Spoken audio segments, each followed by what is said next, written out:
আগুন নিভানোর যে কাজটি সেটা কিন্তু আসলে করছে এবং আমরা যদি আপনাদের একটু দেখানোর চেষ্টা করি যে আগুন নিয়ন্ত্রণে যে কাজ করতে এবং পাশাপাশি সেনাবাহিনী এবং ফায়ার সার্ভিসের যারা রয়েছে তারাও কিন্তু আসলে দেখছেন যে কাজ করছে এবং এখান থেকে আমরা যদি আপনাদেরকে দেখাই যে ফ্লোর কিন্তু তারা ভেঙে কিন্তু ভিতরে যাওয়ার চেষ্টা করছে এবং অক্সিজেন দিয়ে যে কাজটি সে কাজটা আসলে করা হচ্ছে এবং আমরা যদি দেখাই যে ফায়ার সার্ভিসের যেসব যে আনুষ্ঠানিকতার যে কার্যক্রম যেগুলি আসলে আগুন নিয়ন্ত্রণের যে কাজটি সেই কাজটি করতে কিন্তু যে দেখতেই পাচ্ছেন যে তারা সর্বোচ্চ কিন্তু চেষ্টা করছে। এই যে আপনি টিন শেডটা দেখছেন এটা হচ্ছে এই গার্মেন্টসের মেডিকেল এবং ওই শিশু পরিচর্যা কেন্দ্র। এইটার উপরে যে দোতলার আপনার যে অ্যাডজাস্ট ফ্যানগুলো আছে এখান দিয়ে আমরা ধোঁয়ার কুণ্ডলি বের হতে দেখছি। তখন 11:45 বাজে এবং তার 5 থেকে 10 মিনিটের ভিতরেই অফিসের যারা ফায়ার ফাইটার আছে তারা পানির পাইপ নিয়ে দ্রুত গ্লাস ভেঙে এবং ওই ফ্যানগুলা ভেঙে তারা আগুন নিভানোর জন্য চেষ্টা করে। কমপক্ষে আপনার তাদের প্রচেষ্টার 20 মিনিট থেকে আধা ঘন্টা পরে আপনার ফায়ার সার্ভিস আসছে এখানে। তারপরে তো ফায়ার সার্ভিস, সেনাবাহিনী এবং কারখানার যারা শ্রমিক ছিল ফায়ার ফাইটার ওদের যৌথ প্রচেষ্টাই এই পর্যন্ত এখন এসে থামছে।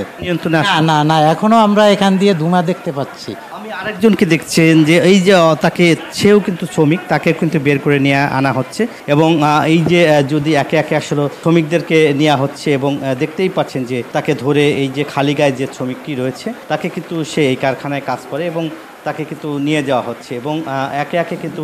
বের করা হচ্ছে এবং আমরা যদি আপনাদেরকে দেখাতে চাই যে এখনও আপনারা যে এখানকার যারা শ্রমিক বা যারা আহত অবস্থায় রয়েছে এবং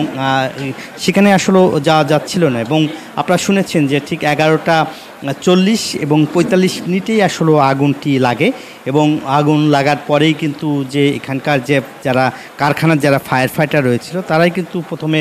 আগুন নেভানোর যে কাজটি তারা করেছিলেন এবং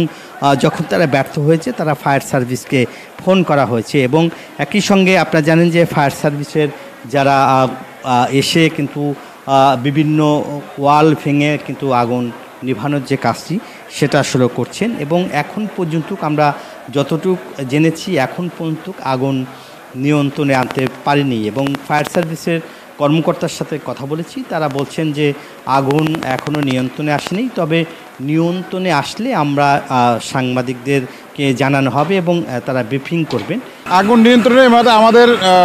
আগুন নিবানোর পরে বলতে পারবো যে আমাদের আগুনের অবস্থা কী এবং আমাদের ঊর্ধ্বতন কর্মকর্তা আছে তারা আপনাদের কাছে বলবে, ব্রিফিং দেবে ইনশাল্লাহ। ভিতরের কি অবস্থা? নিয়ন্ত্রণে আগুন নিয়ন্ত্রণ আছে, আপনারা বর্তমানে দোমা আছে এগুলো বের করতেছে। শ্রমিক আটকা পড়ে নেই ভিতরে, কারণ এই আমরা পাশে দোকানদার পার্শ্ববর্তী জামগড়া, এখানে আমরা যতদূর জানি এখানে প্রায় 8টা আপনার সিঁড়ি আছে, সেজন্য আগুন লাগার সাথে সাথে সব সিঁড়ি খুলে দেওয়া হয়েছে। সমস্ত কর্মী যারা ওয়ার্কার যারা আছে সবাই নেমে যেতে সক্ষম হয়েছে আর কি, কোনো ওয়ার্কার এখানে আটকা পড়ে নেই। আর আগুনের সূত্রপাত হয়েছে 11:40 এরপরে এইখানকার এই অভ্যন্তরীণ যে ফাইটাররা যারা আছে তারা শুরুতে নিভানোর চেষ্টা করছে, পরে যখন দিছে পারে নাই তখন দিছে ফায়ার সার্ভিসকে ফোন দেওয়া হয়েছে। ফায়ার সার্ভিস রাস্তা জ্যামের কারণে একটু লেটে আসছে, সেই জন্য আগুনটা আরও একটু নিভাইতে আরও বেতে হয়েছে আর কি। আমরা যদি আপনাদেরকে একটু দেখানোর চেষ্টা করব যে এই মুহূর্তে এখনও কিন্তু যে কারখানার যে আগুন নিভানোর যে কাজটি সেটা কিন্তু এখনও করছেন এবং যে কাজটি সেনাবাহিনী সহ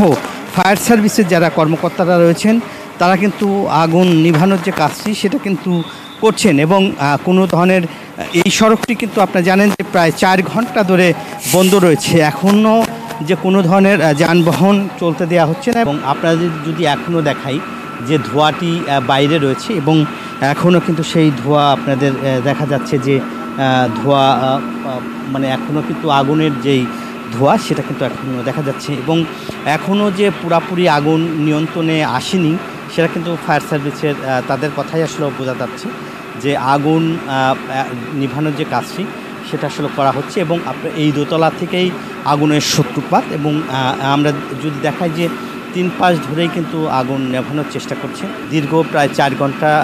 4 ঘন্টা হতে যাচ্ছে আগুন লাগার এবং এখন পর্যন্ত পুরোপুরি নিয়ন্ত্রণে আসেনি। এটি একটি বিদেশি কারখানা এবং সে কারখানায় যে অগ্নিকাণ্ডের ঘটনা ঘটেছে এবং সেই ঘটনায় আপনারা জানেন যে একটি তদন্ত কমিটি করা হবে। এখানকার যারা কর্তৃপক্ষ রয়েছে তারা আমাদেরকে জানিয়েছেন এবং কিভাবে কী কারণে এবং কখন কোন সময় আসলে আগুন লেগেছে এবং বলছে যে সিসি ক্যামেরা ছিল এবং সেখান থেকে